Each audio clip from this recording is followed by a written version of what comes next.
여러분 한 주간 평안하셨습니까? 날씨가 많이 덥습니다. 건강 유의하시기 바랍니다.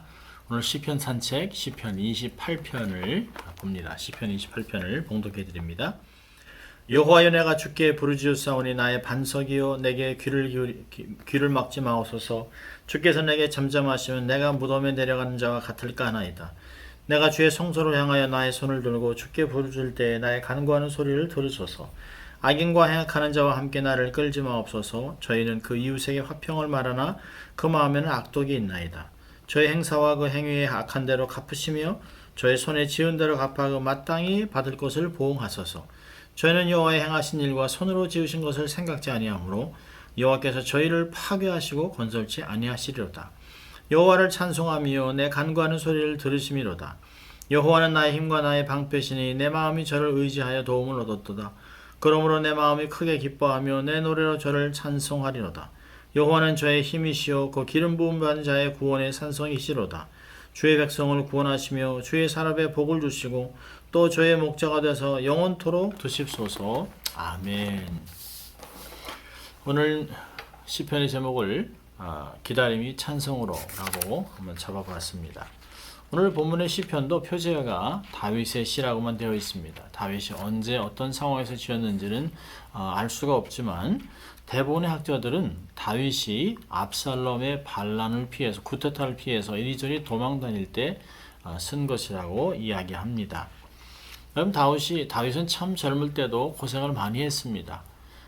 정말 나라의 정말 사울 왕의 사위가 되면서도 시기 때문에 13년 동안이나 정말 목숨을 피해 도망다니게 됩니다. 그때야 20대니까 힘도 있었고 명분도 있었고 따르는 사람들도 있었습니다. 자, 그런데 이 60대 초반이 돼서 이제 황혼이 지나고 이제 죽을 날이 얼마 남지 않았는데 자기 아들 압살롬이 쿠데타를 일으켜서 목숨을 구하기 위해 도망가고 있습니다. 참 서글픔이라는 것은 말할 수가 없는 것이죠. 오늘 보면 다윗의 전형적인 구조를 볼 수 있는데요. 환란 때의 탄원으로 시작해서 1절부터 5절까지, 다음 6절부터는 구원의 확신으로 감사와 찬양으로 마치고 있습니다. 자, 1절과 2절을 보면 부르짖고 있습니다. 부르짖었다. 1절과 2절에 반복해서 얘기하고 있습니다. 간절한 것이죠. 자, 그런데 문제는 응답이 지체되고 있다는 것이에요. 하나님께 부르짖었음에도 불구하고 하나님 마치 귀를 막고 계셔서 듣지 않는 것 같은 것이에요. 그렇다니까 자기가 하나님의 응답도 없고 하나님의 어떤 사인도 없으니까 자기가 무덤에 내려가는 사람과 같다고 얘기합니다. 하나님이 자기의 말을 들어주지 아니하고 기도에 대해서 반응도 없으니까 삶의 의미를 못 느끼는 것이에요. 죽은 자 같다는 것이죠. 그런 많은 사람들이 한두 번 기도하다가 응답이 없으면 기도를 멈추고 또 자기의 생각과 어떤 경험으로 다른 플랜을 찾습니다. 그러다가 엉뚱한 짓도 해요. 어떤 사람들은 용하다는 점쟁이도 찾아가고 부적도 사서 갖고 다니고 이런 일들을 합니다. 사울 왕이 그랬습니다. 사무엘이 죽고 나서 블레셋이 쳐들어왔는데 그의 마음이 사시나무 떨리듯이 떨렸다고 두려움을 얘기하고 있습니다. 그래서 하나님께 기도했는데 하나님 응답을 하지 않으세요. 우림과 둠림을 통해서 하나님의 답을 알아보려고 했는데 응답이 없어요. 꿈으로도 말씀하지 않습니다. 선지자들에게도 하나님이 말씀하지 않아요. 얼마나 두렵겠습니까? 그러다 두려움 속에 결국에는 어처구니 없게 미친 행동을 합니다. 엔돌에 있는 신접한 여인 무당을 찾아가서 사무엘의 귀신을 올려달라고 하는 거예요. 땅 위에서 올려달라고 얘기합니다. 결국 이런 미친 짓을 하다가 몇 년 후에 그는 느보산에서 죽습니다. 표면적으로 볼 때 그 전장에서 죽은 건 전사한 것이죠. 그러나 역대상은 다르게 해석합니다. 사무엘상하, 열왕기상하는 역사를 그대로 기록한 것이에요. 역대상하는 포로기로 가서 자기의 삶을 다시 보면서 성전과 다윗을 중심으로 하나님의 관점으로 성경을 해석하면서 다윗의 죽음, 사울의 죽음을 이렇게 해석하고 있습니다. 역대상 10장 13절 14절에 보면 사울이 죽은 것은 여호와께 범죄하였기 때문이라. 그가 여호와의 말씀을 지키지 아니하고 또 신접한 자에게 가르치기를 청하고 여호와께 묻지 아니하였으므로 여호와께서 그를 죽이시고 그 나라를 이새의 아들 다윗에게 넘겨주셨더라. 하나님이 죽이신 것입니다. 여러분 세상에 우연히 일어납니까? 성경에 보면 우연히 활을 당겼는데 맞아 죽습니다. 우연이라는 건 없어요. 하나님이 계획하신 것입니다. 단지 우리가 우연이라고 여길 뿐이죠.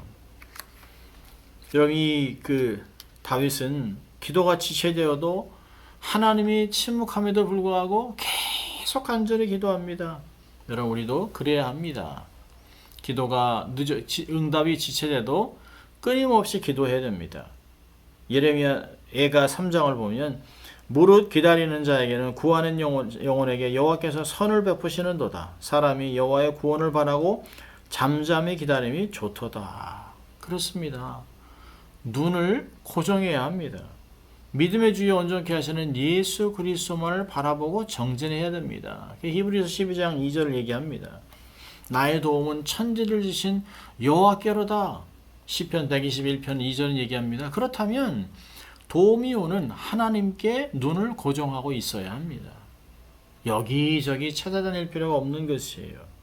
마음과 생각을 주님께 고정하고 기대하고 여러분 신뢰하는 만큼 기대하게 되어 있습니다. 사랑하는 만큼 바라보게 되어 있습니다. 자, 이렇게 기도하면서 하나님의 공의를 3절부터 5절까지 얘기합니다. 인간세에 나타나는 하나님의 공의는 뭘까요? 상선벌악입니다. 그게 하나님이 허락하신 세계 정체가 그렇지 않습니까? 악인들은 공권력을 동원해서 그들을 징계하고 가두기도 합니다. 잘하는 사람은 상을 줘서 칭찬해서 장려합니다. 여러분 선지자들은 이스라엘 백성들에게 회개하라, 회개치 않으면 망한다라고 얘기했습니다. 저의 행사와 행위대로 악한 대로 갚으시겠다 얘기했습니다. 여러분 악인들의 모습 보세요. 5절에 입으로는 이게 막 화평을 얘기합니다. 샬롬 샬롬 합니다. 그렇지만 속으로는 온갖 악한 계획을 다 갖고 있습니다. 하나님의 일을 왜요? 이들은 악한 자들은 하나님의 일들을 생각하지 않습니다. 하나님의 역사를 생각하지 않아요. 하나님 몰라서 그럴까요? 아니요. 하나님은 알지만 일부러 거부하는 것입니다. 무시하는 것입니다. 그러니까 하나님이 없다. 하나님 안 계신다. 하나님 안 보인다. 라고 얘기하는 자들이 못할 짓이 뭐가 있겠습니까? 자기들의 이익을 위하면 자기의 쾌락을 위해서는 온갖 좋은 것을 다 합니다. 이들의 특징은 인간의 존엄성을 말살한다는 것이에요. 낙태를 하지요. 동성애를 주장하지요. 요즘은 이 신문을 보면 생물학적으로는 여자로 태어났지만 자라면서 남자가 되고 트랜스젠더라고 하는 이런 일들을 얘기하면서 도대체 성이 어떻게 되는지 전혀 알 수가 없어요. 이런 자들에게 하나님은 거룩하지 않은 것으로 바꾼 자들에게 하나님은 보응하셨다. 그대로 내버려뒀다. 그들이 상당한 보응을 받았다고 로마서 1장은 이야기합니다. 동성애로 에이즈가 있죠. 요즘은 동성애로 인해서 원숭이 두창으로 확산되고 있습니다. 이게 결국은 멸망이에요. 현대판 소돔과 고모라를 보고 있는 것 같습니다. 결과는 뻔한 것입니다. 자, 6절과 7절 보면 응답에 감사합니다. 기도하던 중에 실제적인 응답을 확신했어요. 결국 하나님을 찬양합니다. 여러분 히브리어 원문에는 왜냐하면이라는 히브리어 단어 키가 있습니다. 이렇게 기도하다가 갑자기 하나님을 찬양하는 이유는 2절에는 나의 간구하는 소리를 들으소서라고 얘기했다면 6절은 나의 간구를 들으셨도다라고 바뀌었습니다. 찬양하는 이유가 내 기도를 들으셨기 때문이라고 얘기하고 있습니다. 여러분 기도를 많이 하는 건 너무 중요한 것이죠. 그렇지만 더 중요한 것은 기도 중에 얼마나 내가 깨닫고 있느냐가 중요합니다. 하나님께 간구했다면 하나님의 응답을 기다리고 예민하게 들어야 합니다. 하나님의 응답이 있다면, 말씀이 있다면 현재 닥친 상황은 크게 중요하지 않아요. 하나님은 순식간에 얼마든지 바꿀 수 있습니다. 환경에 매몰되지 말고 하나님의 약속과 심령에 주시는 음성을 들어야 합니다. 그래서 여호와여 말씀하소서 종이 듣겠습니다 라고 기도해야 됩니다. 잠잠히 기다리다 놀라운 경험을 하게 됩니다. 여러분 하나님 말씀하셨으면 문제는 끝입니다. 더 이상 논할 것도 없어요. 생각할 것도 없어요. 하나님이 어떻게 하시겠다라고 계획하는 말씀만 들으면 환경은 순식간이에요. 그래서 하나님을 찬양하는 것입니다. 그게 믿음의 진수입니다. 남들은 다 환경이 바뀔 때까지 기다리는데 바뀌지 않은 환경 속에서 하나님이 내게 말씀하신 그대로 될 것을 나는 믿는다라고 바울과 같이 담대함으로 살아가는 것이지요. 자, 8절과 9절을 보면 확신과 중보기도를 합니다. 나의 기도 이렇게 기도하던 다윗이 우리라고 하는 공동체 신앙으로 바뀌어요. 주의 백성들을 위해 중보기도를 하고 있습니다. 여러분 우리가 잘 아는 주기도문도 사실은 공동체의 기도죠. 첫 줄부터 하늘에 계신 우리 아버지, 나의 아버지가 아니라 우리 공동체 우리의 아버지라고 얘기하고 있습니다. 다윗은 이스라엘 공동체를 위해서 기도하고 있어요.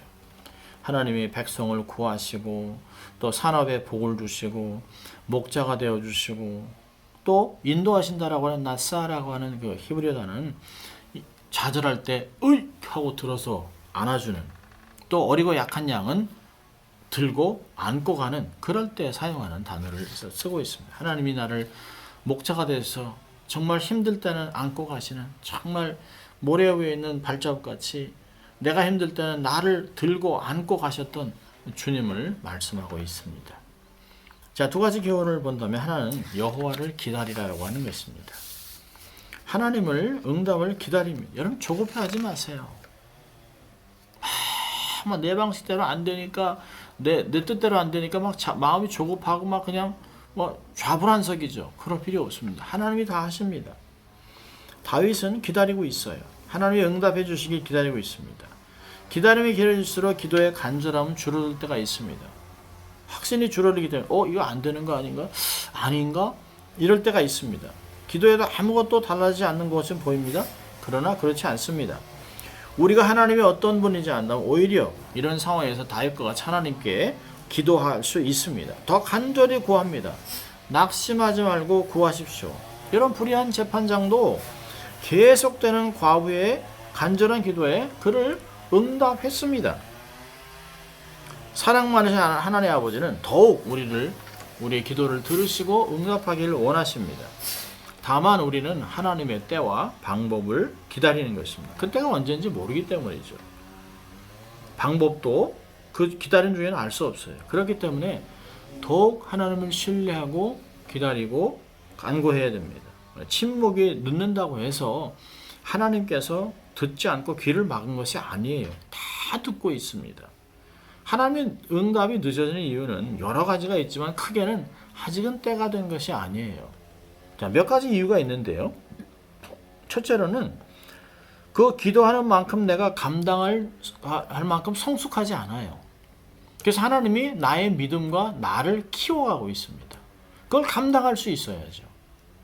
두 번째로는 환경을 준비시키고 있습니다. 내가 그것을 받아서 감당하기에는 환경이 따라주질 않아요. 너무 힘든 것이에요. 열을 해도 한 가지를 받기가 어려운데 하나님이 길을 만들고 계십니다. 세 번째는 악인을 위한 구덩이를 준비했습니다. 한순간에 악인이 확 망해요. 절대 망하지 않을 것 같은데 망해요. 하나님이 하시는 것입니다. 응답이 되면 모든 것이 다 풀리는 것을 볼 수 있어요. 하나님을 절대 신뢰해야 합니다. 주님께 믿음으로 인정하고 칭찬받아야 되죠. 환경에 속지 마세요. 사람들 말에 흔들리지 마세요. 사단의 속삭임에 넘어가지 마세요.